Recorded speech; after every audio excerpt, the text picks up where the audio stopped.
Well, good evening, everyone. Welcome to Woodstock City Council, February 19th, 2026.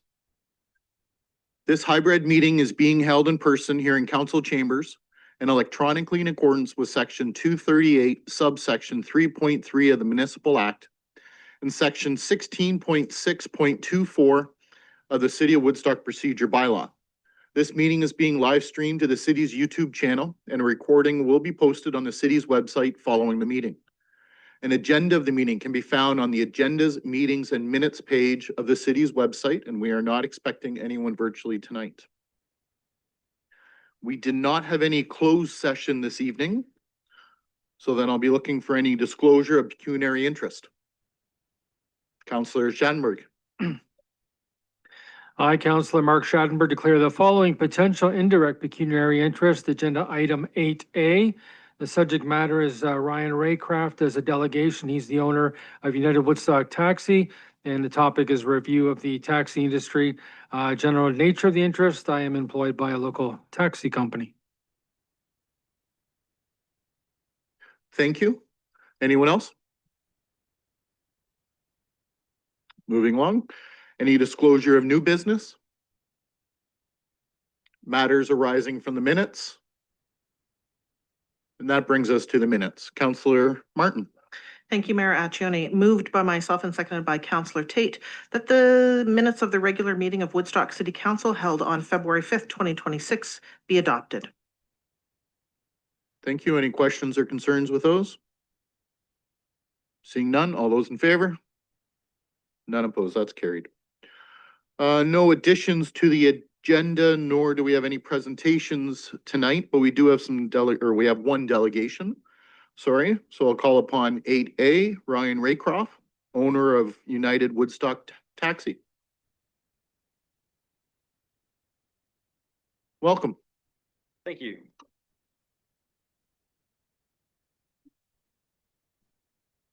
Good evening, Your Worship and fellow councillors. Can you hear me okay? Yeah. All right, thank you. My name is Ryan Raycraft. I'm the owner of United Woodstock Taxi. I'm here to represent the taxi industry as a whole this evening, to raise a concern about a competitive entity that is operating within Woodstock, namely Uber, without regard for regulations under the city taxi bylaw. Judging by the response on the social media about my delegation, it seems to be a pretty hot topic with many people weighing in on the subject.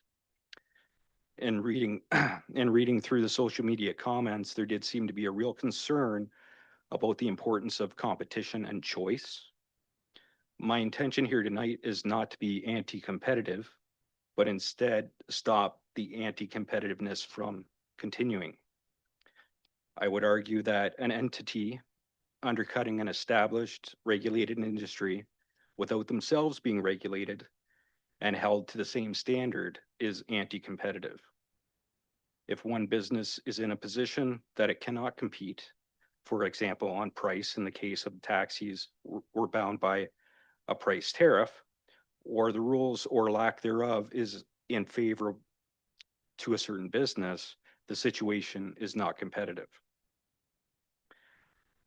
So what's the current state of the taxi industry? I think the best indicator would be the number of licensed taxis in the city. This year, Kendall reduced its number of plated taxis from 20 to 15. United removed its second in 2 years to 13 plated taxis. Total 28 operating taxis, which is the lowest in more than a decade and 20% lower than 2 years ago. So what has transpired? A substantial price cut by Uber in early 2024, which appears to be an intentional undercut of the local taxi industry to gain market share. Prior to early 2024, taxi pricing in comparison to Uber was pretty close, within about 10%, as of the 2022 pricing tariff revision. Since early 2024, Uber rates have dropped significantly, somewhere between 30 and 40%. And since early mid 2024, we have seen a gradual reduction in call volume as a result. So why is the taxi industry regulated anyway? Is it safety? Is it availability of inclusive transportation for disabled? Is it around the clock transportation availability 365 days a year? Is it assurance that a fair, justifiable cost is charged to the public for services rendered? February 15th marked an annual license renewal for the taxi industry. The industry spent thousands to safety vehicles and provide safety certificates to the city, complete criminal record checks for drivers through Woodstock Police, and obtain plate and licensing from the city for vehicles and drivers. So Uber did not have to do any of this. Taxis are heavily regulated, everything from which zoning, the bricks and mortar we operate out of, to what the ambient temperature must be maintainable in the vehicles. So is this regulation necessary? And that leads me to the intended outcome of this delegation. The taxi industry desperately needs action by the city to either stop the fight or level the playing field. We need the city to agree to action, one of the following: enforce the current bylaw, which would result in fines being issued by bylaw to rideshare drivers for operating as an unlicensed taxi in the city of Woodstock. 2, regulate Uber and rideshare drivers by including them in the current bylaw, or deregulate the taxi industry as a whole. Thank you. Okay, thank you. I'm gonna open it up to council for any questions. Councillor Tate. Through the chair, just for the public's benefit, and I don't think they understand your costs. So, I mean, social media can be brutal, I get, and they're only getting half the story, but what you didn't touch on is the insurance cost. So Sure. the insurance cost for the industry is you're probably paying 5 times what an Uber driver's paying per car. Would you not say that? So insurance is kind of an interesting point. I would say 5 times the average driver. Uber drivers, question would be whether they actually have Uber insurance or not, right? That's not something, to my understanding, that Uber monitors or requires proof of, right? Uber does, however, provide itself contingent liability, right? So if something does happen when a driver has an app call active, right, that they're covered, right?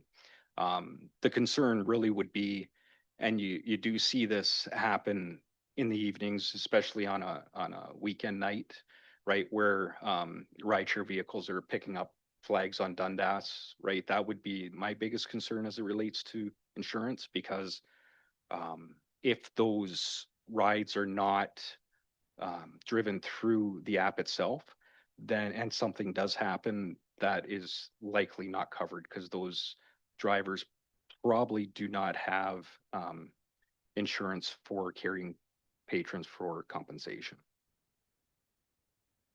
So just to follow up, so the public knows the taxi industry has to supply a certificate of insurance, a proof of insurance. So why you want either one regular, unregulated, because the Uber is not regulated, so they don't have to show proof of insurance. And it's really important for the public to understand the liability they're at if there's no insurance. So it's hard to get your information out there. I get it, but it's a big liability for the person taking the Uber when there's no proof of insurance and the costs are not anywhere near the same. So thanks for coming forward. Sure. Councillor Leatherborough. Through you, Mr. Mayor, thank you very much for your delegation. I just wanted to make sure I captured the numbers in your comments. Did you say 28 taxis, or could you just touch on that math again for me? Sure. So there's 13 taxis operating under United and 15 operating under Kendall. So the total operating in the city of Woodstock is 28. It's Mike. Thank you.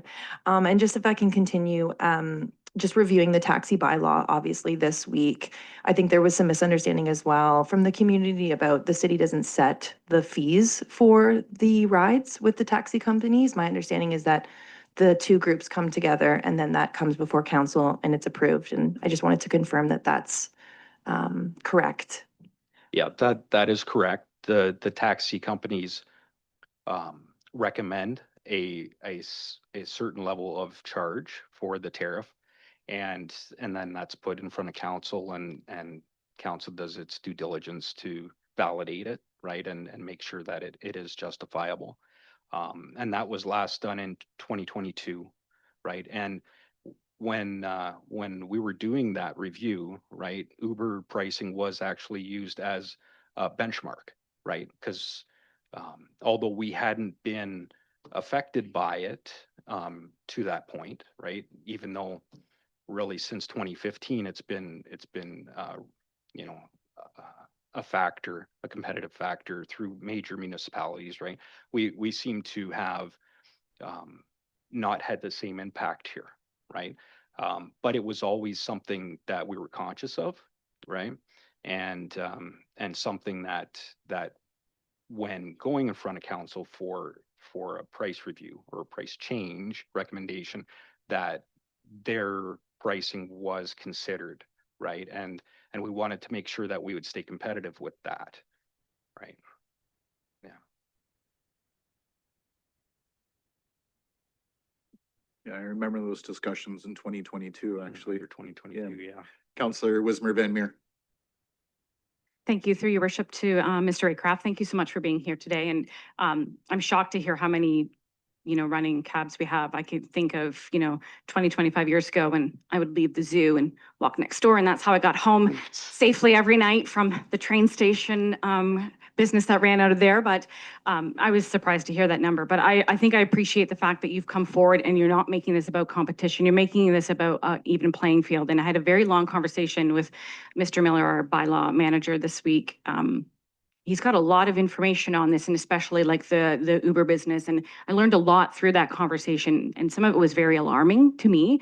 I don't utilize Uber really. I mean, like you said, it's here. If I'm using a taxi service, I'm using a locally owned one. But there's a lot of shocking things that, and a lot of cases that have gone before the courts of what's happened. And, Councillor Tate brought up about insurance. I remember I, in a former life, worked in insurance, and we did cover some taxi companies in other areas, and it's not a cheap endeavor for your businesses to take on. So I appreciate the way you've come about this, and I appreciate staff's time for helping us understanding the bylaws. And I think it's important for our community to understand what it is that you're bringing forward. And this isn't about, trying to be the powerful one. It's about trying to make this even for everybody. So thank you. Mhm. Well said. Anyone else? Anyone else like simply echo what Councillor Wismer Van Meer said? Thank you for coming forward. Thank you for all of you being here tonight. This is kind of an eye-opening exercise, I think, for many of us. Again, I remember in 2022 having these discussions when we looked at rates and everything then, and how Uber wasn't as a major concern at that point. For the general public anyways, it seems, but that's really shifted in the last few years, looking at some of the social media, the amount of people that have shared screenshots and things of some of the comments being said on social media. It's really seems to be a mixed can out there of opinions on pro or against Uber and our taxi industry at all. So we're gonna definitely have to see where this goes, and I appreciate you coming forward. Okay. Thank You're you. welcome, and thank you. Look for a motion on the floor. Councillor Tate. I'll move that the Woodstock City Council refer the presentation from Ryan Raycroft, owner of United Woodstock Taxi, requesting consideration of actions to address the impact of unregulated and unlicensed ride-sharing services to staff for a report. Thank you. Do I have a seconder? Councillor Lauder. Discussion. Councillor Tate. Yeah, I just want to comment through the chair that some of the same things that was already said, but to me, it needs to be on a level playing field, but I think looking at it from a risk control um, lens from being in insurance. So when you step into those Ubers, just for the public, if they don't have insurance, if you get in an accident, and it's the same with a cab, but if you're in a cab, you're in an accident, it goes to your insurance first and then to theirs. But if the other person doesn't have any insurance, there is no insurance. So it's really, really important. I get people want the cheaper price, and I think they're only looking at the price, but it's a huge risk on that person if something happens to them. And the industry has changed so much in insurance that they can no longer get regular insurance. So most of them have to go through facility. And if anybody's ever heard that name, it is last resort, and it is really, really expensive. And that's why it's regulated, so to protect the public. And I think that the public needs to be aware, it's not the price, it's the safety of the residents. Thank you. Anyone else? Councillor Lauder? Thank you. I just agree with everything that Councillor Tate has said. And I think of the safety of the people themselves in that car. So you don't know who you're going to be riding with. And with the cab service, it's certainly all, you would know who it would be. So I think that's really important that we do look into this. Yes. Councillor Tate? Yeah, just further to that, so my kids take cabs all the time. And one thing they always say, oh, I know who your mom is. Oh, I just dropped your brother off. So we're in a community where everybody knows each other. And I think that is the point that you're making. I think it's really important. You know who you're getting in the cab with. So if something happens, you can report it. If you don't know, you have no idea. Yes, many times I've gotten home, my daughter has had a discussion with the cab company that whoever drove her, so. Don't hold it against her that her dad's the mayor. That's all I gotta say. Councillor Martin. Thank you very much, Mayor Atchone. I wonder if staff wanted to weigh in on this potential report. In our strategic plan, we have identified that Woodstock is a green and sustainable community, and there's references to air quality and implementing green initiatives, clean air and water. Do you anticipate that this report will address, there's obviously in the current bylaw a mathematical equation for accessible vehicles. Would there ever be a consideration for green vehicles and a ratio, or is that outside of the city of Woodstock's strategic plan scope? Thank you, Worship. Through to Councillor Martin. Really, the first step we would do is to review what other municipalities are doing and kind of get a base feel for it. My first thoughts to that would be perhaps not a requirement similar to what we have with accessible, but maybe an adjustment of a licensing fee or something like that. I think there's a couple of different options we could look at to consider and present before council if that's something council is interested in. I would imagine it's out there in some bylaws, so we could get some further ideas from those types of research projects as well. I just add on to that. I think forcing a company also to buy a more expensive vehicle, I'd be a little hesitant in without some kind of fair bit of input from the companies as well involved, but. Yeah. Anyone else? Seeing none, I'll call a vote. All those in favor? That is carried. So those watching at home and those here, stay tuned. That does mean there'll be a staff report that'll come forward and you'll have the opportunity to read that, and please give your thoughts and opinions at that point. And then we'll have a debate here in council again. So next up, we have consideration of planning reports. 9A, OP 25-12-8, ZN 8-25-10 for 760 Juliana Drive. Mr. Gilbert, welcome. Thank you, everyone, for being here. This is an application for official plan amendment and zone change. The property is currently owned by the city of Woodstock. It's understood that following these applications, if they're successful, lands will be offered for public sale to a developer for residential development. This application was deferred at the January meeting to allow for the proposal to be revised to include a daycare center. Since that time, city staff also requested that a number of local neighborhood serving commercial uses be added, including an eating establishment within a portion of the apartment building, a convenience store, drugstore, laundry shop, and personal service shop, subject to the overall floor caps that are within the neighborhood serving commercial areas. Overall, staff are supportive of the applications, as previously noted through the other presentation in January. This this application and concept does comply with official plan criteria for high density uses. Julian is becoming a high density corridor, and there was quite a bit of traffic work done to justify the potential impacts on this, and work done to find a solution relative to Bruin Boulevard to improve the traffic on this corridor. As such, staff recommend the application be supported and the zone change be approved in principle. Thank you. Thank you. Any questions of the planner?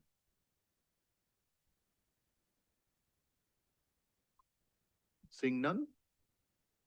Looking for a motion. Councillor Wismer Van Meer. I move that Woodstock City Council advise County Council that the city supports the application to amend official plan file number OP 25-12-8 submitted by the Corporation of the City of Woodstock for lands legally described as parts lots 21, 23, and 27, Plan 1600, City of Woodstock, to redesignate the subject lands to high-density residential to facilitate the development of a high-density residential use on the subject lands.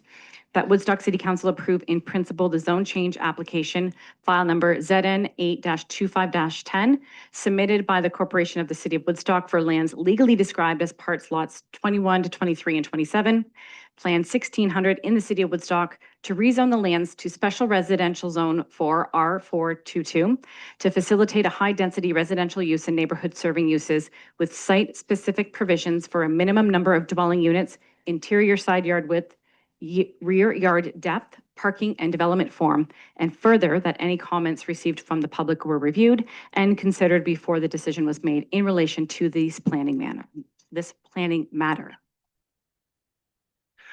Thank you. Do I have a seconder? Councillor Leatherborough. Discussion? Or questions of other staff? Councillor Schenberg. Yeah, through to you, Mayor. I guess first of all, the question would be is, I'm thinking more of supply and demand into what the market might want.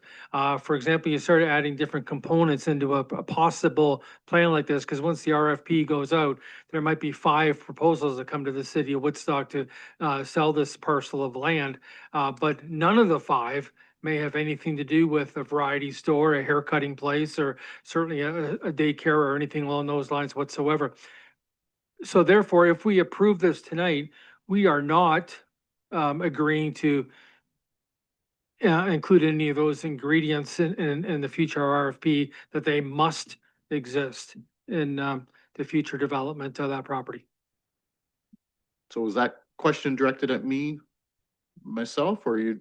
I guess whoever can answer the Stop. question. I'll answer it, Or the but- CAO could answer the question as well. I just want to make sure we're not specifically, for lack of a better term, again, painting ourselves into a corner that we have to accept somebody who wants to develop on this property that's going to include a hairstyling shop and a variety store and maybe other components on this land as well. Well, staff can certainly correct me if I'm wrong, but I do not believe that's the intention whatsoever, but only making an available option to include any future RFPs for council consideration of when we look at those RFPs or next council, depending the timing and everything else.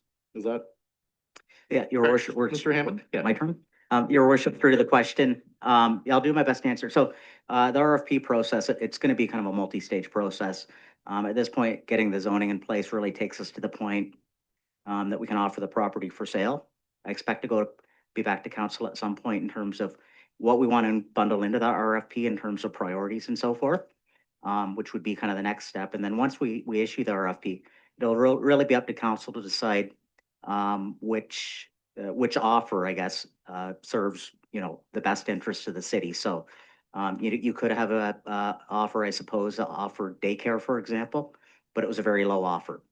And you would match that against an offer that didn't include it and didn't have daycare in it, but it was much higher price. So there's all of these things. And then layered on top of that, as our experience has been in the past with the RFP process, occasionally we get something that's also good for the city that we haven't even contemplated. And again, if it's a bona fide offer and it serves another need within the city, council would have to determine whether that's it sort of serves a higher priority for the city, I guess I would say. So yeah, at this point, we're just making these legal uses on that property.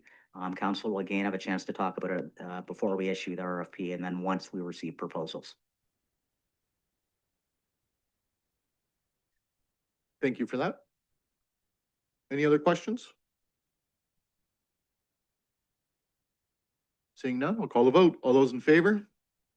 None opposed, that is carried. Next up, 9B, SB 25-06-8, application for draft plan of subdivision for 1459 Devonshire Avenue. Mr. Gilbert. Thank you. This is a subdivision application. Again, the city is the applicant. The purpose of this application essentially is to create a couple of local roads. One is the extension of Springbank Avenue North, and the other one is a new local street to connect Springbank to Lansdowne Ave. The other blocks in the plan are for future recreational uses, with one block just encompassing an existing cell phone tower. No changes to the zoning or official plan are required, as the uses are permitted by the current zoning, and staff recommend the application be supported. It proceeds to Oxford County Council in March. Thank you. Thank you. Any questions of the planner?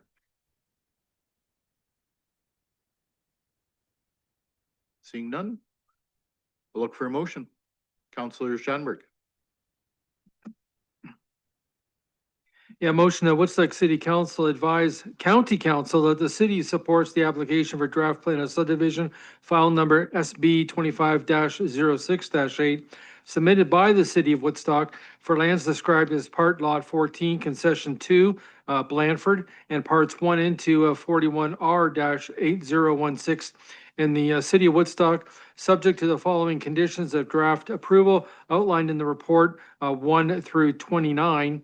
And further, that any comments received from the public were reviewed and considered before the decision was made in relation to this planning matter. Thank you. Seconded by Councillor Martin. Discussion or questions of other staff?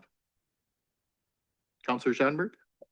Yeah, just really a comment. I know Brian Connors is here from Parks and Recreation right now. Just really more of a thumbs up to the fact that we're moving forward on this Cowan Fields project and the Cowan Fields Park in general with this continuation of Springbank and the plan of subdivision or draft plan of subdivision today.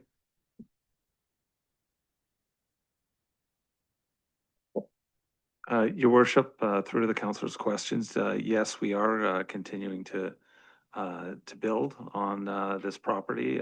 We are almost finished a cricket pitch, and we will be, hopefully, the contractor will be finished the pickleball courts on this property, and we will continue to build out as sports fields and potentially the area for the Northern Community Center as well.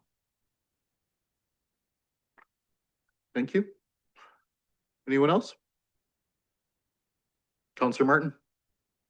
Yeah, I noticed in the report that agency comments, Southwestern Public Health supports the application, highlighting the health benefits of recreation facilities.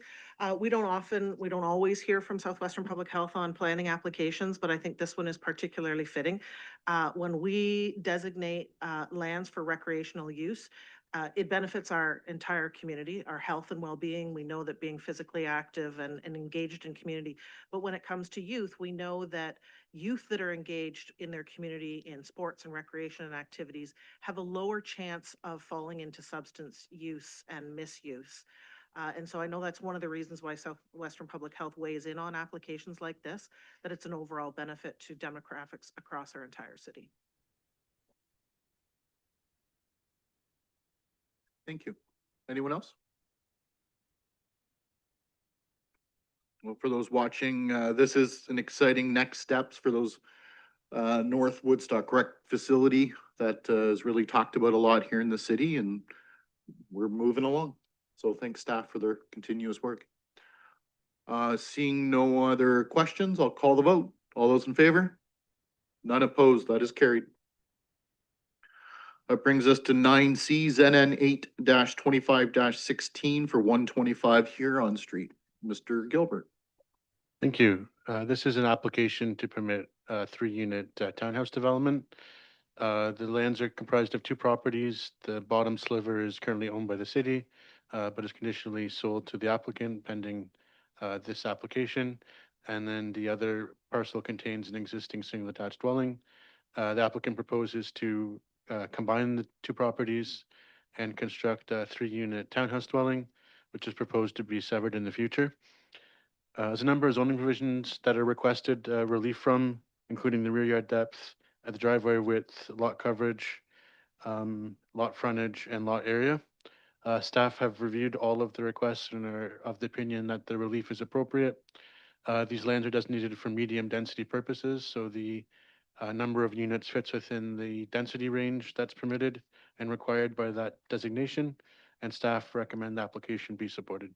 Thank you. Thank you. Any questions of the planner? Councillor Wismer Van Meer. Through your worship, to Mr. Gilbert, unit 3, the driveway comes out onto Ingersoll Ave. Is there any traffic concerns? Like if that individual is trying to back out, I'm just thinking of vehicles that would be heading south on Huron that would be turning right onto Ingersoll Ave. Like if they have a green light and they're going through, like car backing out, like traffic wise, how much space is that giving to allow for safe in and out of that driveway and traffic flowing through that area? Sure. So through your worship to the question. So the driveway can't be located on Huron Street for that southern unit because it's too close to intersection. There's a 9-meter setback from the intersection of the street lines. So that's why the driveway is on the side. So it's actually safer to have it from the side than have it so close intersection that there could be vehicles backed up and stacking or that they couldn't have a chance to exit. Good question. Thank you. Anyone else? Seeing none, looking for a motion. Councillor Leatherborough? Sorry. Did you have any- We're excited. Moved by myself that Woodstock City Council approve in principle the zone change application submitted by 1967113 Ontario Inc. and the Corporation of the City of Woodstock, whereby the lands described as Part Lot 3 and Lot 4, Plan 278, Part 9, 41R2 092, known municipally as 125 Huron Street, City of Woodstock, are to be rezoned from Residential Zone 2, R2, to Special Residential Zone 3, R3 SP, to facilitate the development of a 3-unit street row dwelling house, townhouses, and further that any comments received from the public were reviewed and considered before the decision was made in relation to this planning matter. Thank you. Seconder, Councillor Martin. Discussion or questions of other staff? Councillor Martin. Thank you, Mayor Accioni. Just wanted to quickly highlight that, again, this is one of these applications that we see on a regular basis that are gently gently increasing our density and infilling within the city. So fully supportive of these units and look forward to seeing them get under construction. Thank you. Anyone else? Councillor Lauder. Just a comment, and at the planning meeting, the other night, we did talk about my concern was the driveway too.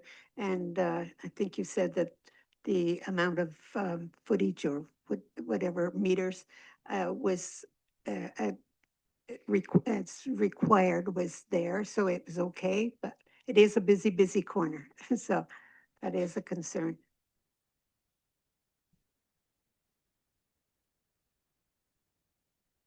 Was there really a question there? More of a comment, right? Okay, just want to make sure. Yep, Sorry. just want to make sure. Anyone else? I'll call the vote. All those in favor? None opposed, that is carried.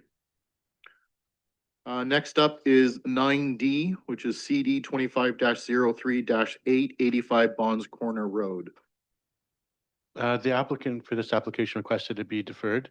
They're looking at making changes to the layout and the number of units. So staff recommends be deferred to come back, likely at the next meeting. Perfect, okay, thank you.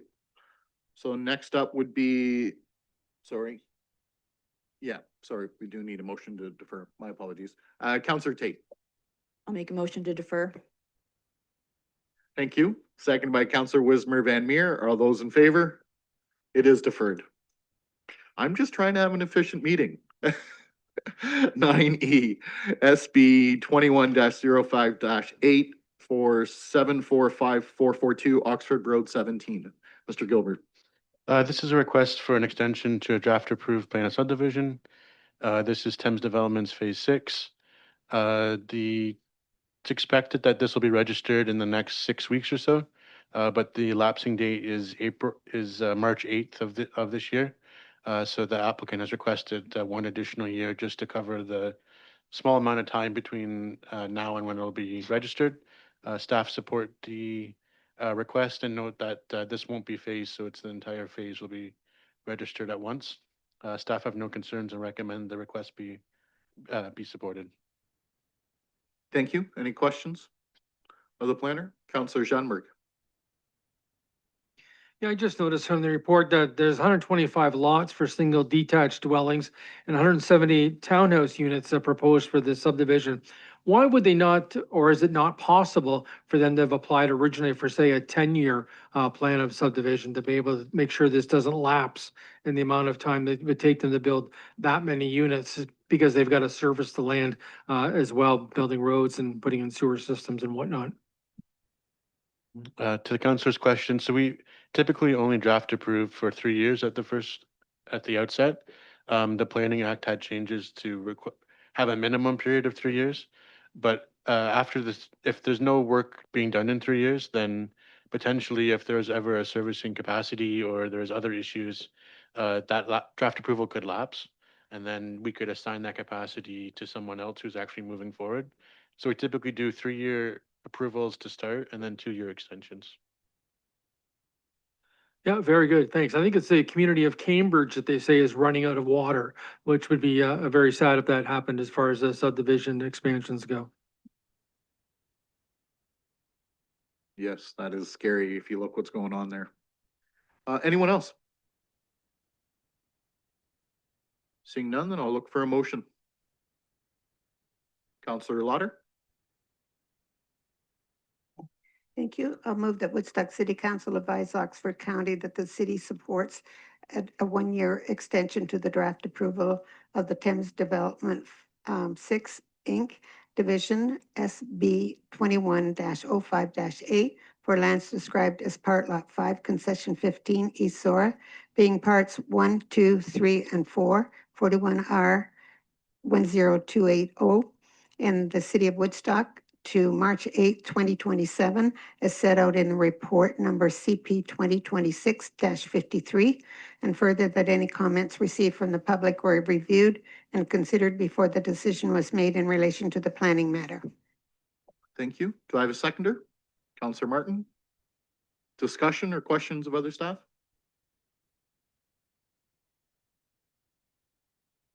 Seeing none, we'll call the vote. All those in favor?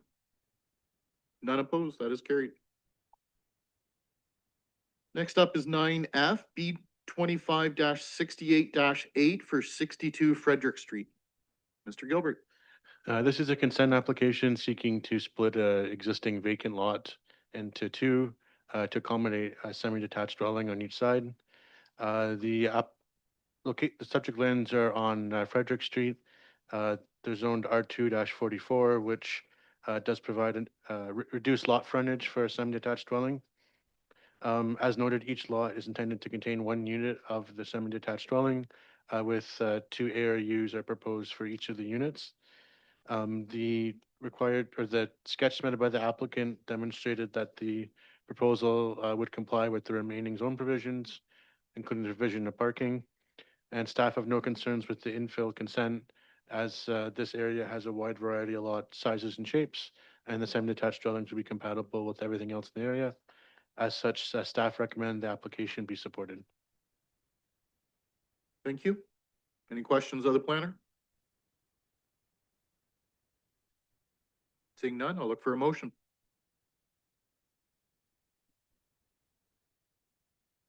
Counselor Martin?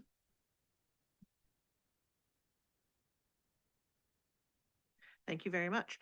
That Woodstock City Council advised the Land Division Committee that the city supports application B 25-68-8 submitted by Bahram Dragusha for lands described as part block B, part lot 179, part 141R-9164 in the city of Woodstock to create a new residential infill lot subject to the following conditions outlined in the report 1 through 5. And further, that any comments received from the public were reviewed and considered before the decision was made in relation to this planning matter. Thank you. Do I have a seconder? Counselor Tate? Discussion or questions? Seeing none, call the vote. All those in favor? None opposed, that is carried. Brings us to 9G, SB 10-08-8 for Oxford Road 4 and Lansdowne Avenue. Mr. Gilbert. This is another request to extend a draft approved plan of subdivision. In this case, this is an industrial subdivision located adjacent to the application from the city that we dealt with earlier this evening. So this has the extension of Springview Drive or Springview Avenue through this parcel and then to the south and then out to Oxford Road 4. This was draft approved in March 2003 for 2023 for 3 years. The applicants requested a 3-year extension. In this case, staff are supportive of that extension. The sanitary pumping station that's required for this has only recently been constructed. It will be commissioned later this year. So the applicant likely needs, will use 3 years to complete their detailed engineering design, finalize their zoning, and work to register the plan. So staff recommend the request be supported. Thank you. Any questions of the planner?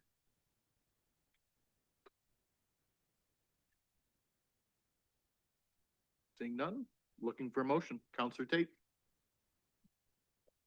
I'll move that Woodstock City Council advise Oxford County that the city supports a 3-year extension to the draft approval of the 1212949 Ontario Inc. subdivision for lands described as part lot 13 concession 2 in the city of Woodstock to March 8th, 2029 is set out in report number CP 2026-58.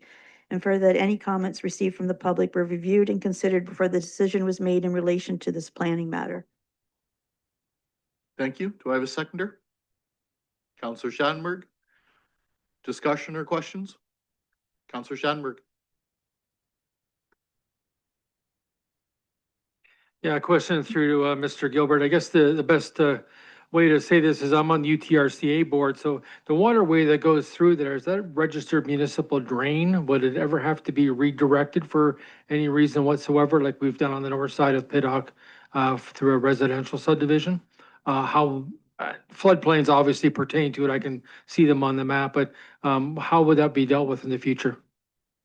To the councilor's question, for this subdivision, I recall that there's quite a large open space block. So that drain will remain open. They're not going to close it in, and that would be conveyed to the city after. So they're not impacting that water course, but it will be a large block that isn't usable to them, but will be dedicated to the city. Thank you. Anyone else?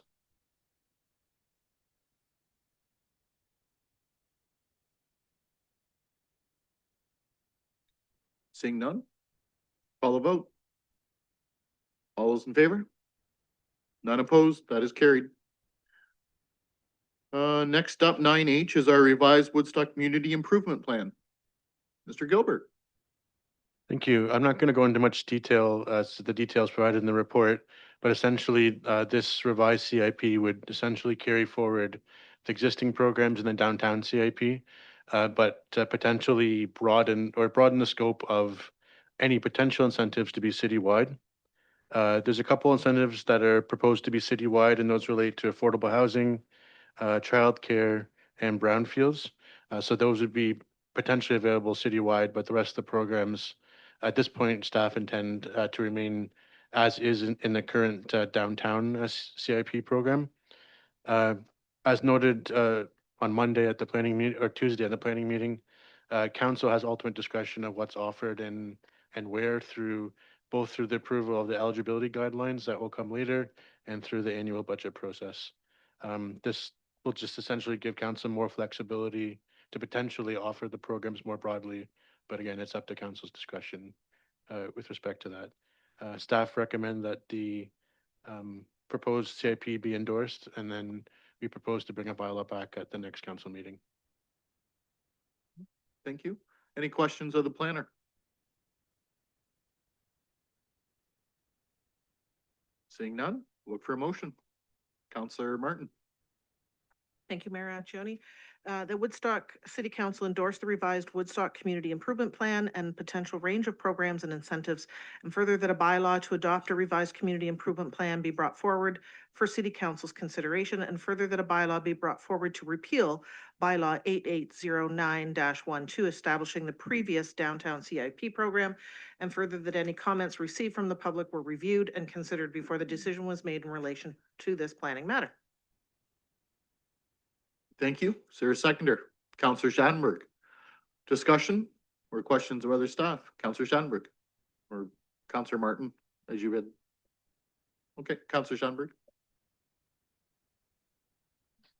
Yeah, from the mayor through to Economic Development Officer Brad Hammond, just sort of give us an ideas, basically how this would differ from the community improvement plan that we've seen that's been very successful, obviously on Dundas Street, especially with the downtown retailers, versus how this could be expanded for other places within the community. Sure, your worship, through the question.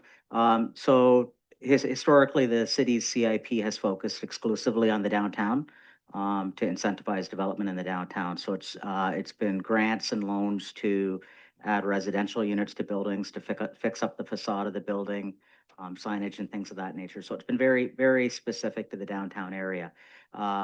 This amendment really starts to add programming outside of that downtown area. So it's identified in the official plan as the W2 map. That's the area our current plan applies to. This now applies to the entire geography of the city. And for a little bit of history, it'll be brief, but the starting point was we wanted to add some programming for our physician recruitment. Many of our competitor communities are offering incentives to attract new family doctors to their community, kind of a return to service type thing that they'll get a grant, a forgivable loan rather, or a grant in return for staying in the community, X number of years. And that's where it began. The process to amend the CIP is fairly onerous. So it's had a few birthdays since I first came to council with that idea. And I think maybe fortunate in some ways because it is an onerous process. We've been able to add other things that are of community interest to the potentially to the CIP at this point as well. I think first we added, council gave direction to add some affordable housing incentives when we applied for the housing pledge. And then more recently with the child care policy that was brought to council, some child care initiatives. So it's grown in scope. It covers the whole city. As the planner indicated, though, this is really just kind of the first step. It makes it legal for the city to offer those kind of financial incentives across the community. It's not unusual or unique to us to offer programming across the community. Many communities in the province already offer other programs as well. So this just makes it legal. As the planner pointed out, the next step would be to bring kind of implementing guidelines forward, or eligibility guidelines that would be kind of the tool that we would use for people to apply for program funds. and be evaluated whether they're successful or not. And then even with the eligibility guidelines, without funding, there is still no program. So those are kind of the two following steps that would need to take place to implement them. A community improvement plan's been described as a menu. These are options that are available for council to choose from. It doesn't mean we need to choose all of them right away. Certainly, our existing community improvement plan has programming options that we haven't used, things like upgrade the building code. It just creates a tool for council to access if there's a need. I think I answered the question. I lost track of myself. I talked so long. Sorry about that. I won't say anything. Counselor Martin. Thank you, Mayor Angione. I'm fully supportive of this updated CIP. Again, as Mr. Hammond has said, it's a menu, and it looks to me like, if I counted up, there's 17 to 18 different items and opportunities or tools in the economic development toolbox that really allow staff to handpick programs according to where we're at in our economic cycle. And I think that there's a broad range of programs in here that really should set us up well for a number of years before a CIP ever has to be reevaluated and redrafted and amended, because it is an onerous process. So thank you to staff, planning and economic development staff for the work put into the creativity on some of these programs. Thank you. Anyone else? Counselor Lauder.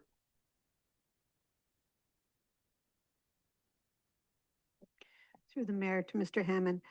So the funding, I know now we put 200,000 into the funding for each year, we have been. So as things move forward, there could be a lot more having to go in there. So that will always come back to council and they can make the decision at that time. Is that true? It's to what they would like to see happen in any of these issues, 17 or 18, however many it is, different things that we have before us. Your worship, through the question, that's correct. So every year in the operating budget, there's allowances made for reserves to the downtown reserve, and over the last few years, making it worse by touching it. Anyway, over the last few years, council's been making contributions to programming for physician recruitment as well, to build up that reserve. Council will notice on Tuesday in our budget, there's no contribution to either of those reserves proposed for this year. There's sufficient funding in those reserves to allow us to program for what we want. So I would suggest going forward, it's possible, but that the contributions kind of ebb and flow depending on predicted demand. And I guess the other point to make, the programming that we're put forward is intended to incentivize initiatives or development in the community. So in an ideal world, we become successful enough, or we attract enough doctors, or there's enough daycare spaces that we no longer need to incentivize it anymore. The market starts to look after itself. At this point, we're not there. There's more demand than supply, so the city, it's a good idea to play a role to incentivize, I suppose. Thank you. I want to say something like you're wearing out your microphone, but that would be rude, so I won't. Just kidding, of course. Anyone else? And I'll call the vote. All those in favor? None opposed, that is carried. And I certainly support this and really excited to see it broadened amongst, and thanks staff for this.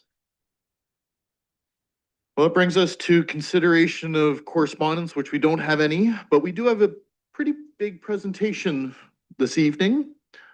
I'd like to welcome our Chief Financial Officer, Stephanie Harper, to the podium.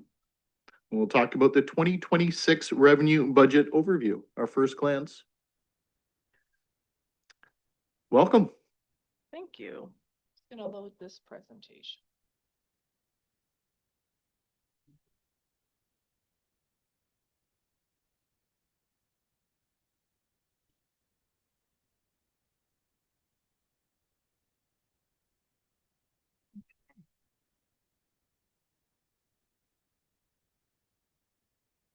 So good evening, Mayor and members of Council.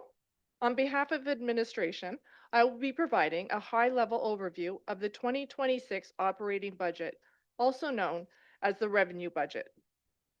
The 2026 operating budget maintains core services, invests in long-term resilience through reserve investments and pay-as-you-go capital, and offers council choices on service enhancement in Parks and Rec Department while showing the impact on the average taxpayer.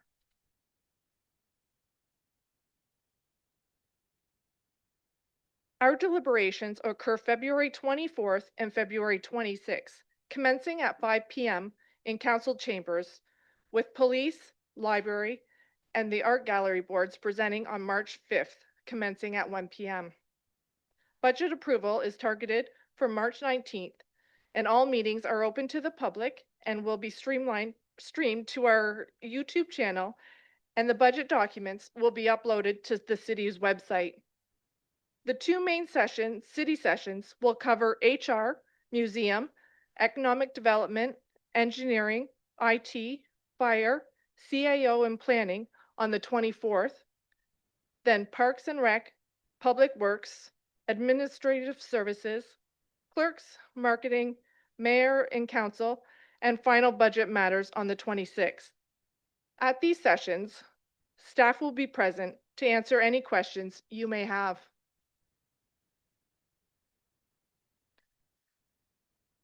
Before the numbers, a quick refresher on terminology. The base budget reflects the cost to deliver the same services as last year. Any service enhancements, new initiatives, or growth-related increases are presented separately as additions to base. Separating base from additions keep the choices transparent. The library, art gallery follow the library and art gallery follow the same approach, while the police service presents an inclusive budget.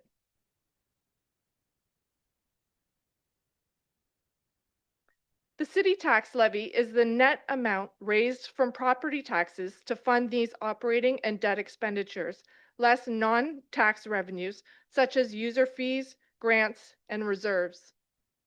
The total bill also includes county and provincial education portions, but today's focus is on the city's levy.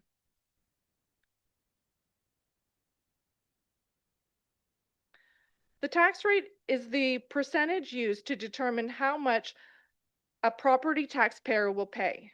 Tax rates are calculated using assessment provided by the Municipal Property Assessment Corporation, also referred to as MPAC. A levy represents the total amount of funds the city collects. Tax rates are derived from MPAC assessments, county-approved tax ratios, and tax policies.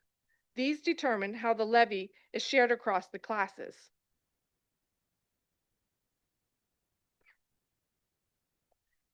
The 2026 base levy is just over 87.1 million, an increase of 4,735,000, or 5.75 over the 2025.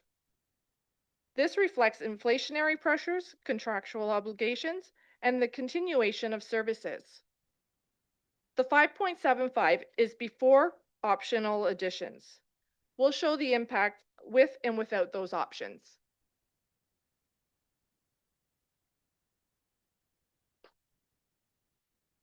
So this chart illustrates the levy changes over recent years, providing context for the 2026 base increase.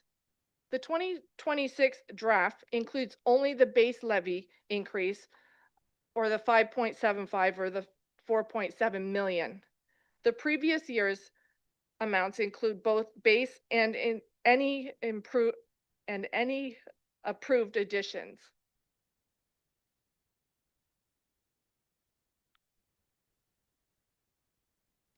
As per every year, department heads have put together a list of recommendations or additions to base budget for council's consideration. These can include service level changes due to growth, improvements to services. They can include new services or initiatives, and along with ongoing efforts to improve financial sustainability to address the funding gap for the state of good repair of our city's capital assets. We recommend targeted investments to reduce long-term risk and increase financial sustainability with reserve contributions. Reserve and reserve funds are important tools by setting money aside for unavoidable events, for capital projects, and to help reduce the need for long-term borrowing or imposing sudden tax increases on the current or future taxpayers. We are recommending that council give consideration of increasing the contribution of the repairs to municipal building reserve by 300,000 for a total annual amount of 750,000. If approved, the 300,000 contribution would replace debt financing with own source financing for the complex roof repair project, therefore reducing debt carrying costs in the operating budget. The next is another $200,000 increase to the repairs in municipal building reserve. This contribution would further advance our combat to address the funding gap for the good repair of our capital assets. This item proposes to raise $200,000, bringing the total annual amount raised on the levy to 650 or 950,000 if the above 300,000 addition is approved. If approved, the 200,000 contribution would replace debt financing with own source financing for the indoor turf replacement project. Again, reducing debt carrying costs in the operating budget. Thirdly is the cultural master plan of 50,000. A cultural master plan is a city-wide strategy that aligns cultural investments with economic development, tourism, downtown revitalization, and community well-being.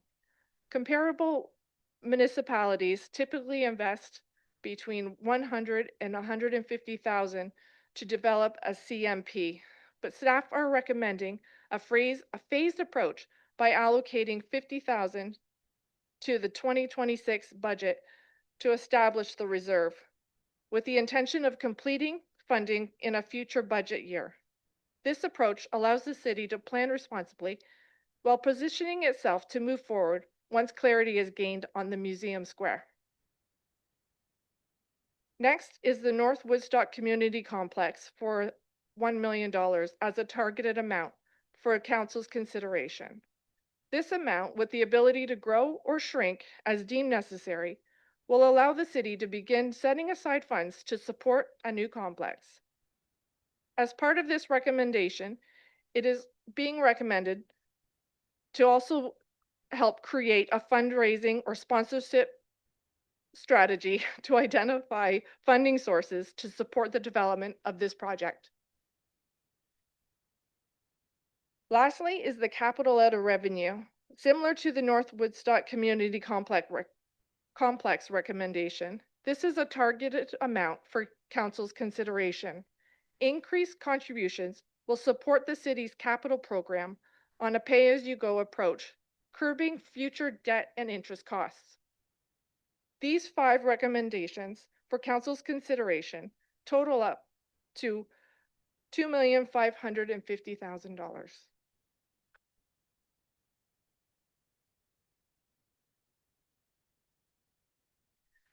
There are several staffing requests, 8 full-time positions, part-time hours and contracted services expenses converted to full-time staff, increase to on-call pay, and 1 full-time position recommended for deferral to 2027.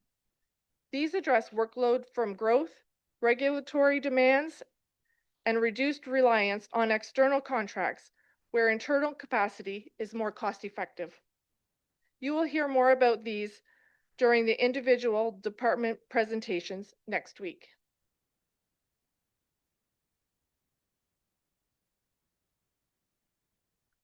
There is one level of service suggestion for council to consider, and it relates to the Park and Rec summer camp program. Option 1 represents an addition of 3 staff to be financed by the levy. Option 2 is suggesting that all 6 inclusion facilitator staff, 3 are existing and 3 additions, to be funded out of the slot reserve.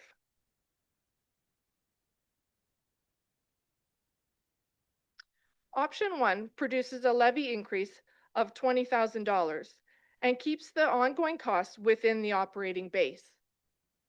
Option 2 reduces the levy pressure for the 3 facilitators that are currently in base and funds all 6 out of the slot reserve for a total reserve draw of $40,000 and a corresponding levy reduction of $20,000.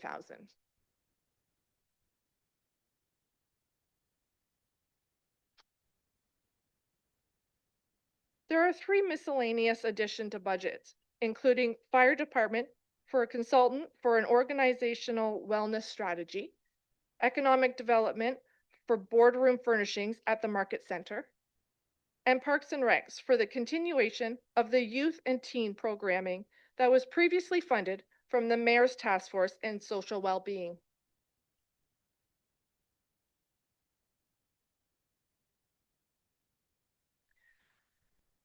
So this chart illustrates the allocation of the proposed levy by department. As always, a large piece of the pie belongs to protective services, being police and fire, totaling 43.45%. The remainder of just over 56% funds the balance of the city services, including 16.72% on roadways and storm sewers, and just over 11% on parks and rec services. General government refers to the support services, including administrative services, clerks, councils, CAO, and Treasury Department, which includes reserve contributions. This breakdown is consistent with the 2025 allocation.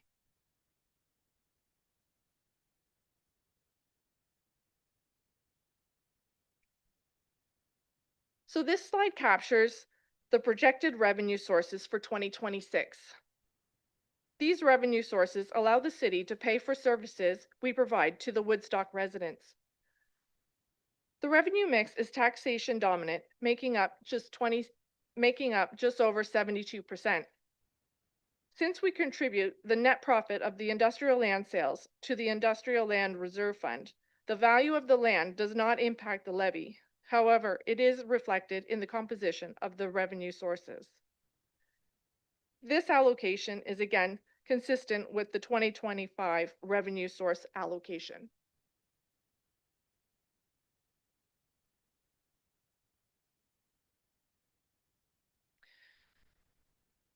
Assessment has increased from 4.99 billion in 2020 to 5.75 billion in 2026, reflecting growth and development. Growth broadens the base, helping moderate rate pressures over time.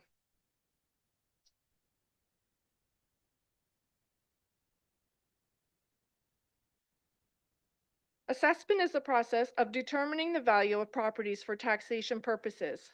In Ontario, this is done by MPAC. Assessment growth in municipalities refers to the increase in the total taxable property value within a municipality over time.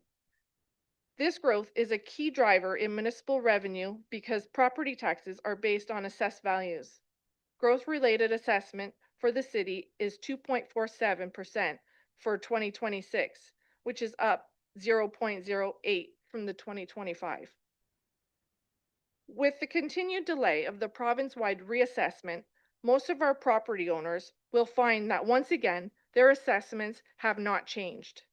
Any difference in a taxpayer's 2026 assessment will be the result of a change in the property, such as a renovation, a new build, or a successful appeal of a previous year's assessment. Without a provincial-wide or province-wide reassessment, tax burden shifts more through rate and levy decisions than updated market values. However, we do continue to calculate an average house assessment based on the 2026 rule using the single detached dwelling property code, recognizing that this value does not represent the current real estate market. In 2026, the mathematical average of all dwellings of this type is $271,125, which is up approximately $2,250 over 2025. This is strictly a mathematical equation based on the total assessed value in one assessment property code divided by the total number of properties within that code. Again, the majority of residential taxpayer will have no change in their assessment, and therefore their tax increase will be limited to the change in the tax rate.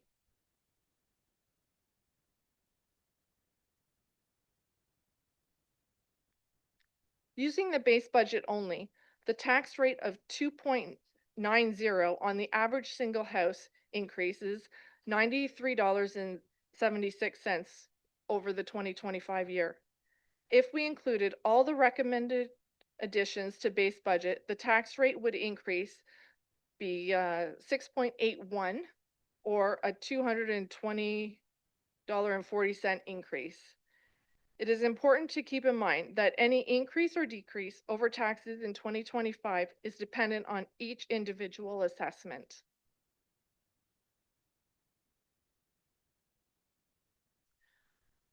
The preliminary 2025 surplus is projected at $2,650,000, but it is still being finalized, and work on the 2025 actuals continues in preparation of our year-end audit. The library and police board surpluses will be allocated back to their boards, reducing this city's reported surplus. We will be bringing a separate report with the final recommendations once year-end closes.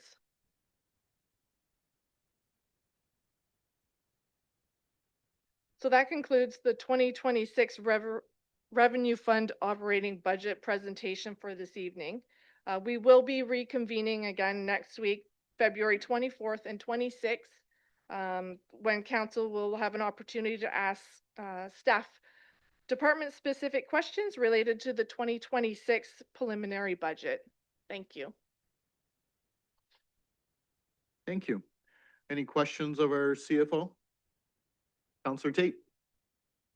I'll save all my questions for next week for the budget, but I just had a question on the impact. Since it's been delayed so long, do we have any idea when the government may get it done? Through the mayor to the council. So we have not heard of any assessment date. It is still up in the air. So just through that, it's very concerning because once it comes, not only have we had all these huge increases, but it's going to be really tough. Just a comment too, I want to thank all the staff beforehand. I know just the overview, if people are watching this, there's obviously not everything will go through, I'm guessing, but I know our staff spent hours and hours and hours and really stressed this year because so much is spent across the street, and just a reminder that we pay 36% of that. So there's extra stress on our staff and many sleepless nights. I heard from some of the spouses how difficult it's been. So really appreciate that you really did what had to be done this year. So appreciate it.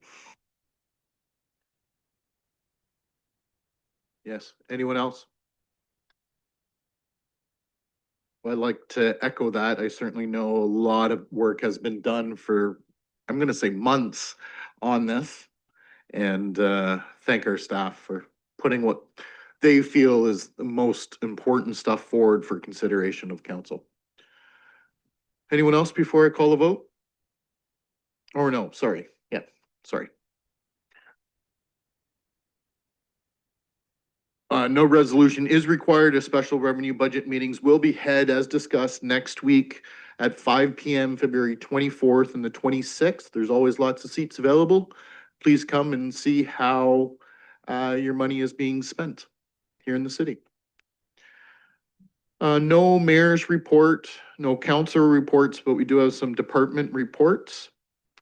Nothing from administrative services, engineering, or cultural services, but we do have parks and recreation, and this is for 14D1 for the 2026 fair report. Looking for a motion. Councillor Leathermore. Thank you, Mr. Mayor. Moved by myself that Woodstock City Council adopts a 20% increase to the LICO standard in order for applicants to qualify for assistance fees. Thank you. Is there a seconder on that? Councillor Wismer Van Meer. Discussion, Councillor Leathermore. Through you, Mr. Mayor, I'll just ask Mr. Connors just to give kind of a high-level overview about this report, and then I'll speak after that.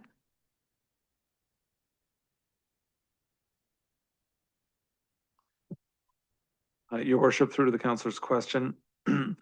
This report came about due to the amount of extra funds that are available in the FAIR program, both in transit and through Parks, Rec, and Culture.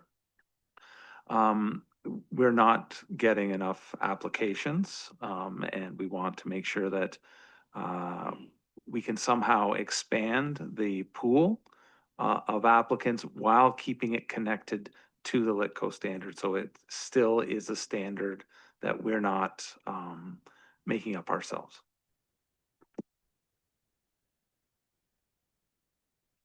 Continue. Thank you, Mr. Mayor, and thank you, Mr. Connors. So, yeah, I think we're still kind of throwing out a magical number to see how we can get more people to apply. I believe at one point there was a waiting list for these funds, and then obviously these funds have increased as well, which is kudos to this council. So I did connect with Southwest Public Health, and they just highlighted through their age-friendly needs assessment, which is obviously focused on adults 50 and older in our community. They highlighted the transportation piece, and obviously that was the largest gap within this report. So I just wanted to share a little bit from that document, if that's okay, and I can circulate this to anyone. I'm sure Councillor Martin has read it before, being part of Southwest Public Health, but as it relates to cost barriers, cost emerges as a significant obstacle to transportation access. Ambulance fees were described as unaffordable, deterring some from seeking emergency services unless necessary. Participants also raised concerns about public transit costs, including proposed fare structures in Woodstock, which risked excluding lower income older adults. Private transportation, such as taxis, were perceived as prohibitively expensive, particularly for seniors on fixed incomes or those reliant on Ontario Works or Ontario Disability Support Program. Even minimal fees for bus services were considered a barrier for some older adults, underscoring the need for subsidized and reduced fares for seniors. So I certainly I found this report interesting, and obviously we're trying to catch more people that are in need and certainly sympathize with seniors as it relates to many things, but specifically for transportation. So I thought I would just share that too. Thank you. Councillor Wismer Van Meer. Through your worship, just kind of a general comment. I was happy to see this brought forward, and I'm happy to see the increase being proposed, because one thing I hear from families, and in the job I do outside of here, working with families with young children, the low income cutoff is still too low in that way. I mean, if somebody works minimum wage full time, they're in and around 35,000 before take home. So, you know, if one person's working and this is what they're taking home, there's still that threshold that was, you know, a bit of a gap. So it's good to see this happening, because I think there are people that want to use this that really could benefit from it, but still didn't qualify in all aspects of it. And I'm glad Councillor Leatherbarrow shared that information, because I wasn't aware of. I mean, I've read different reports that have highlighted those, but I think it's a lot of times we focus on the youth aspect of families using this, but this is also for our aging population and our seniors who also face these barriers, and this is available for them to use for, like Councillor Leatherbarrow said, with transit. So I'm happy to see this. I'm hoping that through some partnerships with our local agencies, you know, whether it's the Southgate Center, whether it is organizations like Big Brothers Big Sisters, Welcomes, Children's Aid Society, that we're sharing this information and making sure people know exactly how to use it, where to find the funds, and just making it readily available for them, and letting them know it's not as daunting and overwhelming as I think people might be conceiving it to be. It's a little bit of work, but it's definitely worth it. So I'm happy to see this going, and I hope these funds are being utilized. Yes, thank you. Councillor Tate, I think was that. Through the chair, I'd like to give credit to Councillor Leatherbarrow for increasing it to 20, because so the public knows it was only 5 to 10 in the report. So I think it's really important that it was raised to 20, and that was an initiative. So the reason I think it's so important because of all the information coming out is about household debt. So, and it's right, it's not just the kids. So the latest thing that came out is credit market debt. This is for Canadian households, is 3 trillion in late 2025. So, and then a lot of the debt is the younger. So the age is 18 to 29 because they've got credit card debt and they have school debt. It's getting out of control. So anything that we can do at this level, and I know, talking to Councillor Lauder, she had a good conversation with the executive director of United Way, who I have to thank for sending us a message because it's not getting out and it's not reaching people. So I think that's really important to get the information out because I think the working poor number is going to be going up and up and up because everything else isn't getting more expensive. So fully support this. Thank you. Counselor Shanberg?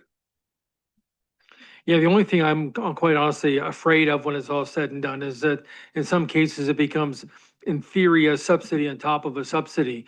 We know how much it costs to take a bus, but we also know that every bus trip, for example, costs the city of Woodstock about $8.50. So it's already heavily subsidized. So if we were to subsidize it even more through this program, which I think we should, it's a question of where do we draw the line or where do we stop the line?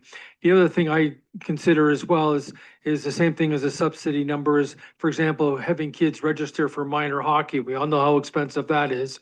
And the city of Woodstock through the arena programs already heavily subsidizes the ice time for the use by the minor hockey, whether it be Wildcats or boys hockey. That ice time is already, but they cannot qualify for this fair program because they're a user group of the city of Woodstock, just like gymnastics would be or other groups, whereas the ones who do qualify would be things like summer camps or summer programs or programs that are offered by the city of Woodstock, obviously like swimming.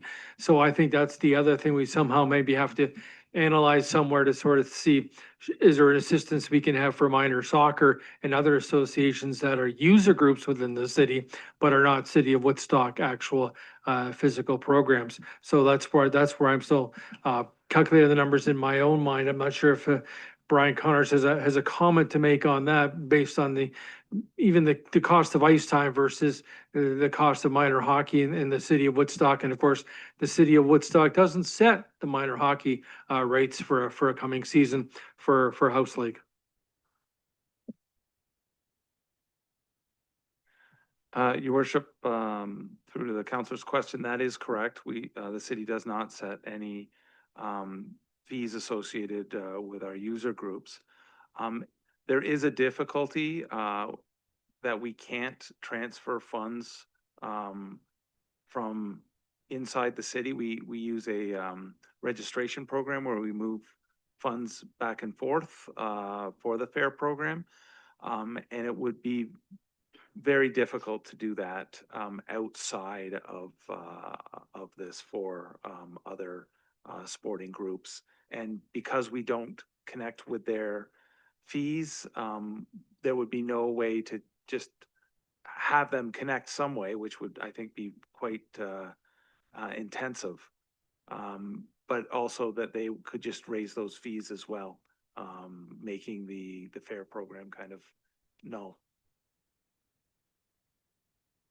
And that's just it. We don't want to manage the user groups of the city of Woodstock. And I hate to sit here and suggest, well, for minor hockey, it doesn't matter if it's boys or girls or whoever, minor hockey or figure skating, that we should reduce the ice time costs per hour just to make it more feasible for children to play minor hockey.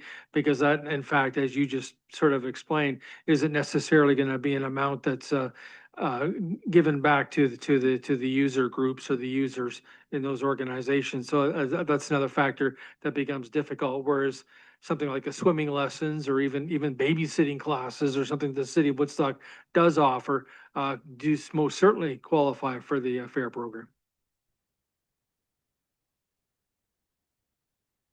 Thank you. Anyone else? Counselor Lauder? Thank you. I want to thank Councillor Leatherborough for bringing this motion forward. I fully support the going to the 20%. And I am on the board for Woodstock Nonprofit Housing, and we have senior citizens there other than in Southwood. There will be some ladies from Dasso or Ingamo. If there's any possibility, maybe we could have some posters made up. And so I will ask the question through the mayor to Mr. Connors, if that's possible, if there is just to get this out so that more people find out about it and know that it isn't that difficult to request information on this. So is that possible, Mr. Connors? Your worship, through to the councillor's question, I will be reaching out to our graphic art designer to see if he can do some of those up. If not, we can look to go external and get some posters made. Just, I think it would be wise to target specifically groups that are dealing with people that have low income, but also to the general public as well. Thank you. Councillor Wismer Van Meer. Just through your worship to Mr. Connors, something that Councillor Schadenberg mentioned that I wanted to ask about, is Jumpstart still available for folks to utilize in our community? Because I know that program is to subsidize, you know, things like hockey and such that we can't do through the city, but do we still have that program through the city? I know it used to go through Big Brothers Big Sisters at one point. It went to the municipalities. I don't know where it stands after that. Your worship, through to the councillor's question, I would have to see about the 2026 Jumpstart program and if we were successful in obtaining funds for that. But at this time, I don't have that information. Okay, thank you. Anyone else? Like Councillor Leatherborough. Through you, Mr. Mayor. So my last question to Mr. Connors, just again, for the public's benefit as it relates to LITCO, I understand it's not like a policy that the city of Woodstock just created, but I didn't know if you could just touch on, obviously when people get these funds and qualify, like dignity is, you know, kept intact when users are using these kinds of things. I think just, we're all discussing how we want to get more information out about this program. So yes, just kind of a little bit about the LITCO standard and then that dignity is intact when users access these funds. Your worship, through to the councillor's question. So the process to qualify for the city's FAIR program is you need to be a resident of the city and then just show that you meet the standard. And if that becomes LITCO plus 20%, that's what it will be based on household. Once a person qualifies, the funds transfer to their account and they can, you know, at that point, use it for anything that the city offers as a service in Parks Rec and for transit. So that's basically the process of how it works. So there's no special hoops after that, really. It's just you get it and then you make a decision based on your individual or your family's needs, whether it's swimming lessons or to anything else, camps or anything in between. Thank you. Anyone else? I'd too like to thank Councillor Leatherborough because again, staff, as Councillor Tate mentioned, staff came back with a recommendation of only 5 or 10% for consideration. And hats off again to all of this council for looking at the need and seeing that is great enough, and for Councillor Leatherborough specifically for bringing this motion forward and asking questions on the 20% number. We have now asked it to be a standing item on our mayor's task force. meeting, so that will constantly remind our community partners when we meet that it's there as a constant reminder to advertise it and get it out there as much as possible. And I do appreciate our community partners reaching out. Big Brothers Big Sisters and United Way reached out ahead of time with some thoughts and ideas and suggestions, and I really do appreciate the community interest in making sure they know that these fair funds are available. So thanks for staff for this, and we'll certainly hope that someday we can say it's actually maximized. With that, and the funds for those wondering are coming from OLG. So they're coming from the gaming slots reserves. So this is not the levy that is being spent here, but money we get for hosting the slots here in the city of Woodstock, and we are grateful they're here. We do get 5% back of the revenue every year, every quarter actually. And this is our way, I feel, of giving back to the community for hosting them. So with that, if nobody has anything else, I'll call the vote. All those in favor? And that's unanimous. Thank you. That is passed. Next up from Economic Development, we're at 14E.1, request for early budget approval for strategic planning. Looking for a motion. Councillor Leatherborough? Moved by myself that Woodstock City Council approve 50,000 in the 2026 revenue budget for consultant fees associated with the development of an economic development strategic plan, and that the funds be taken from the Industrial Land Reserve Fund. Thank you. Do I have a seconder? Councillor Lauder? Discussion or questions?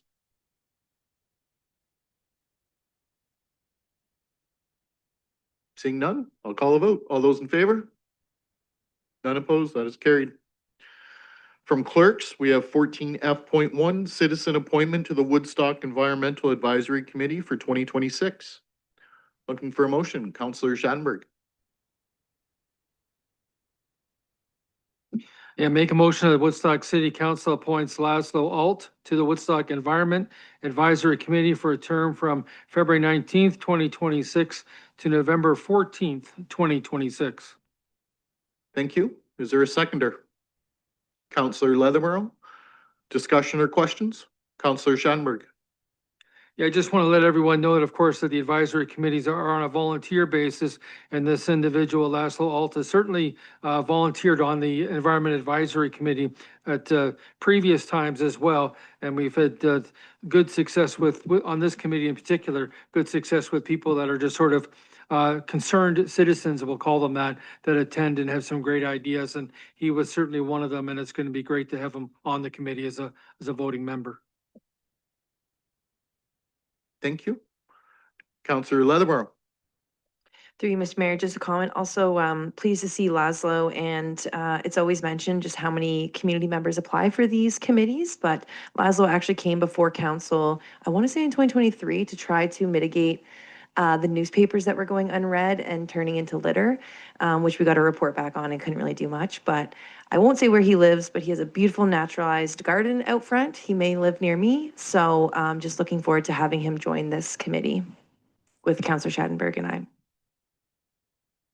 Thank you. Anyone else? I just want to echo Councillor Leatherboroug's thanks to the community. We always get so many volunteers and applications anytime any of these come forward, and I thank them for coming forward and keep coming forward. You do make it very difficult sometimes to choose. Always suggest a community member like Laszlo does actually, even though he wasn't part of the committee, was very active in a lot of the committee events and such, and shows interest. So thank him for that. And if there's nothing else, I'll call a vote. All those in favor? None opposed? That is carried. Next up, that brings us to 14F2, objection to notice of intention to designate for 259 to 261 Park Row, which of course is the Hawkins Chapel. Councillor Wismer Van Meer. I move that the objection of notice of intention to designate 259 to 261 Park Row, Hawkins Chapel report and corresponding draft bylaw 9801-26 be deferred to the March 19th, 2026 council meeting to allow staff time to meet with the property owner regarding the impacts of the proposed designation. Thank you. Do I have a seconder? Counselor Lauder. Discussion? Counselor Wismer Venmere. Just through you, your worship, just to comment, this is just to allow hopefully staff time to potentially connect with the property owner.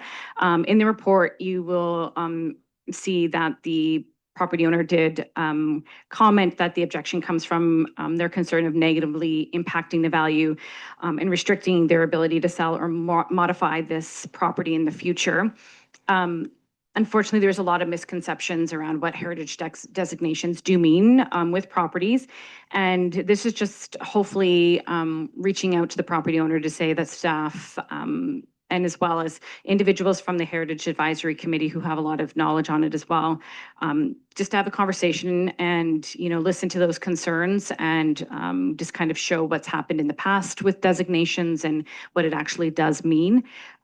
Obviously, this doesn't mean that the property owner has to do this, but we hope that it can be a conversation so we can have that and listen to their concerns and give them that opportunity to speak to the staff and committee members if they choose to, and then bring this back, hopefully, after a meeting to council to make a decision on it.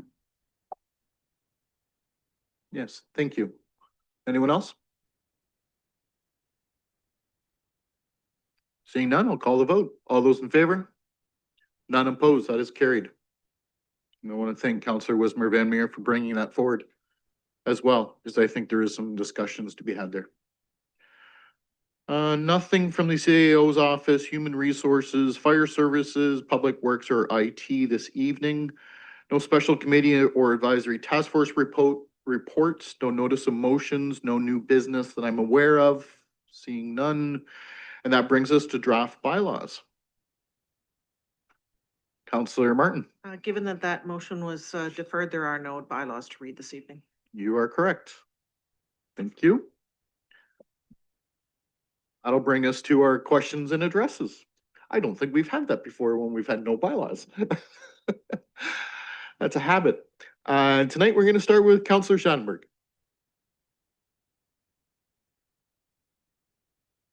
First of all, I want to congratulate Ella Shelton from Folden. She won a silver medal at the Olympics today, playing for Team Canada in the women's tournament.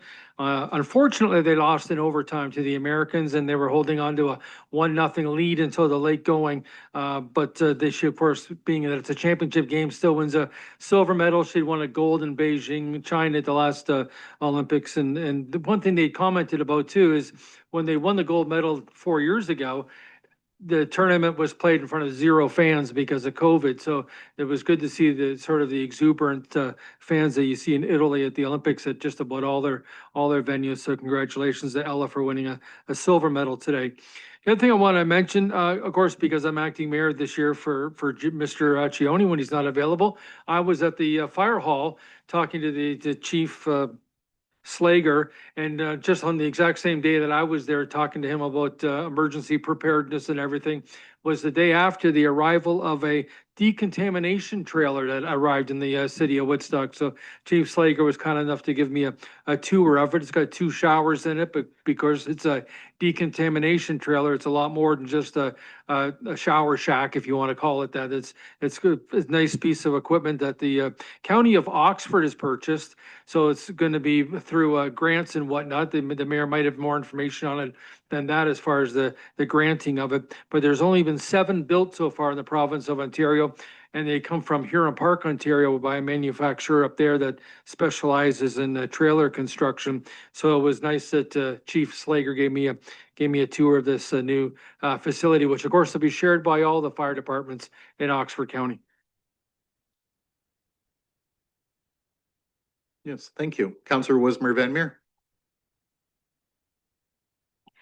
Just a couple of things coming up. Runway of Stars, May 7th. Their early bird tickets are on sale. So this is always a really fun event. And it's always so much energy. I don't think anybody walks away from that event not feeling good. So I think right now that's exactly what we all need in this world is a fun night out with some good. So get your tickets for WDDS, a great organization that has been in our community for many, many years. So looking forward to that event again.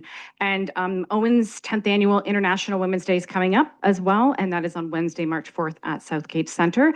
And those tickets are still available. So make sure you grab your tickets and enjoy the rest of your week.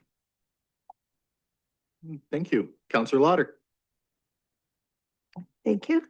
This year marks the gallery's 60th anniversary, and we have just opened our anniversary exhibition on the main floor, Great Small Things, 60 Years of Collecting. We will also be celebrating this milestone year at our anniversary party on Saturday, May the 30th in Museum Square. It will be a free, family-friendly event with music, food, activities, and small vendor market. And I want to congratulate Theater Woodstock with their presentation of Jesus Christ Superstar. All the tickets have been sold out, and there were 2 added performances, and I was able to get the last 2 tickets for the final show. So kudos to all those that's in that production, and I wish them the best of luck. In the Runway of Stars, I'm getting my tickets tomorrow, and I hope to see you there like you were the last year. And thank you. Yes, thank you. Councillor Leatherborough. I'm going to read just a little bit. So considering running for office. I don't know if everybody's seen this press release, but really exciting. Oxford County's 8 area municipalities are partnering to host a candidate information session in preparation for the 2026 municipal and school board election. The session will take place on Thursday, March 26th at 6 p.m. virtually and in person in the council chambers, et cetera, et cetera. There's more information on the city's website, but very exciting for people that are interested in running or looking to get involved or running for re-election. And I thought I would share that, and I hope everyone has a good night. Yes, thank you. Councillor Martin. Yeah, just a couple of thoughts. Councillor Lauder, I heard you had 2 tickets, so if you need a date to that, you just let me know. Did you, okay, well, we might have to have a discussion there. Appreciate that International Women's Day has been mentioned. I did get my ticket for that. While we're here, my alert came in my Wasteline app that tomorrow is my garbage day. And we are now 7 weeks into 2026. And so far, I've only had to put out 2 bags of garbage. I'm not putting one out tomorrow. And I think I can probably get 2 more weeks out before this current bag needs to go out. We used to be a 2 bag a week family. We're a family of 3, and sometimes a 4th adult comes to visit on the weekend. So we used to be putting out $4 worth of bags, and now I still have a couple of $2 tags left from last year. But even at a $3 rate, we're saving a significant amount of money by using our agreement. We've become hyper vigilant in our recycling. We used to put out 1 to 1.5 bags of recycling. Now we're putting out 3, partially because the new system allows for a few more items, but we're just being more vigilant, going through the bathroom trash bin to find every toilet paper roll. It sounds silly, but those add up in your black bag, add up in space and capacity, not in weight. But we're just really, really thrilled for this for our family. It's a cost savings measure, and I'm hearing more and more people reach out that they're having that same experience. They put out 1 bag of the year, 2 bags of the year, or 3. So that's exciting for our family, and I wanted to share it. Thank you. Councillor Tate. Just a couple of things, and this is basically for worship's information. There's the Women's Day, March 8th at Unifor. Tickets are already sold out, but there's a penny sale this year. So I know that you like to go and maybe buy your wife something. So just suggesting. Very subtle. Thank you. And for the WDDS, they will take donations. So if you have anything you want to donate, not only buy a ticket, but they do take donations for a fundraiser, so that would be helpful. And just on the bag tags, because I think this needs to be very clear, because it was there's a lot of talk in, among people and on social media, and I think it's really important that counselors know, because if they weren't at the county meeting, reconsideration of a motion, just so everybody know, and everybody should know that, is the exact same motion. So the mayor did all his homework. He knows the rules and procedures. It was all done correctly. I'm not sure why it was ruled the way it was, but just for the public's benefit, both of us were notified 10:30 PM the night before it was going to be ruled out of order. So I think we were probably up to about 3. We had all our information, no discussion was allowed, but reconsideration is the original motion. And some misinformation that's being spread is not helpful to anybody, and everybody should know the rules. But the other thing that was omitted, so there was 2 motions back in February for the bag tags. Both failed. So the one motion was to increase the bag tags to $3 effective May 1st. So it failed, but that same meeting, the warden allowed a notice of motion from one of the people that voted that lost the vote.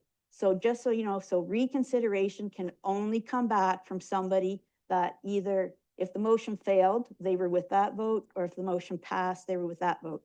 So he allowed a motion to come back, almost the exact same wording, just a date change. The motion that the mayor did was a completely different motion. So it was reducing bag tags to $1 and starting January 1st, 2027. And the other issue, which didn't get mentioned, the chair at any time can suspend the rules. So when you have something as important as this, and I think from the survey that the county did, the #1 issue was bag tags. And it's been completely ignored. So I don't know why we do a survey and then we ignore what the public has said. But I don't know if you've posted the motion, but the motion was very well worded, because as we all know, we're not paying for recycling anymore. So that money isn't needed. So I just want to, once again, thank the mayor for bringing the motion forward. He did his homework. Everything was done correctly. We don't know why it was done the way it was, but 6 others also voted against us. So Councillor Gilvazy, myself, and the Woodstock mayor understood what reconsideration is, but everybody that holds elected office should know what it is. And I know, because my first term, we had so many of them. So unless you've been through it, but everybody should know them.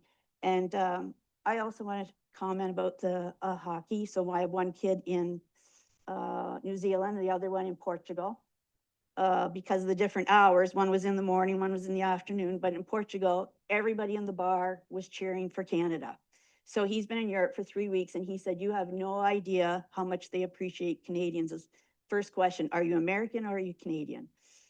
So, and the one thing with technology, it doesn't matter what laptop you have or what phone you have, you can get anything. So, you know, if we're at a meeting, we can bring up whatever. So we were able to have this 3-way conversation, all in different time zones. So I want to congratulate them. I know they were disappointed, but they were huge underdogs. So really impressive. Thank you. Thank you for bringing up notice of motion, of course. And I want to thank you for your work, because we literally were 1, 2, I don't know if we actually touched 3 AM or not, but we were going back and forth a fair bit on that. Notice of motion, I thought would have been very clear. I'm very disappointed in some rhetoric, some talk about the lack of being a notice of motion. It was very frustrating, because it was very specific.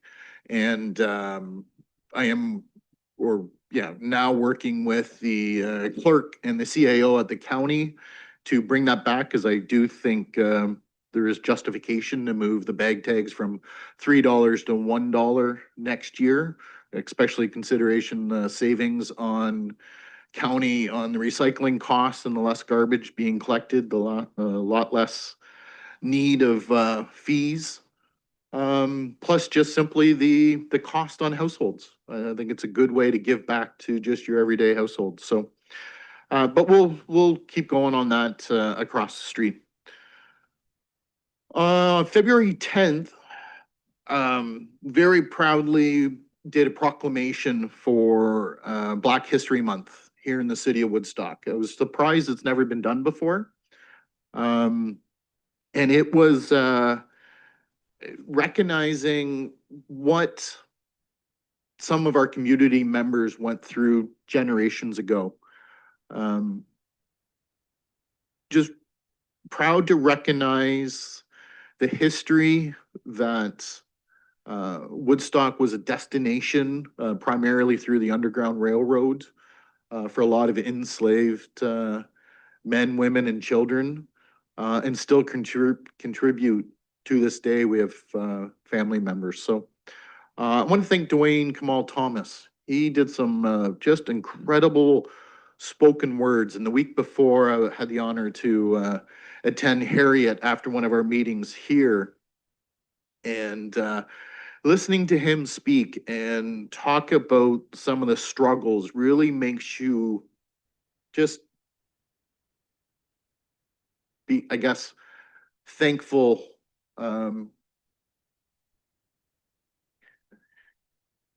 Some generations, and I go back to my own family's, my Italian heritage. I'm a first generation.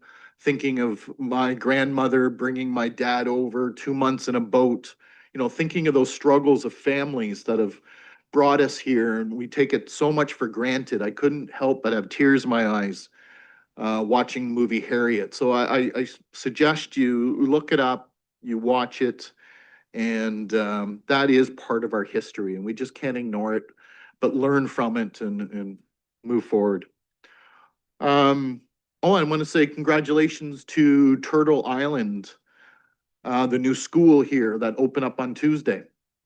Though there's some negativity on social media about traffic, and it's been a tough week with the fog, of course, and then all the rain. And there's only 3 buses that go to that school. It is designed for walking to school. So if we want to get rid of the traffic congestion and the dangers, is please allow your kids to walk to school. You can walk with them, but don't take your vehicle. That's the whole point of that school. It's in a neighborhood specifically. My office has been just bombarded with complaints, and they're all around the same thing, and it's people driving their kids a couple of blocks to school. So I got some frustrations at that. We can all prevent that.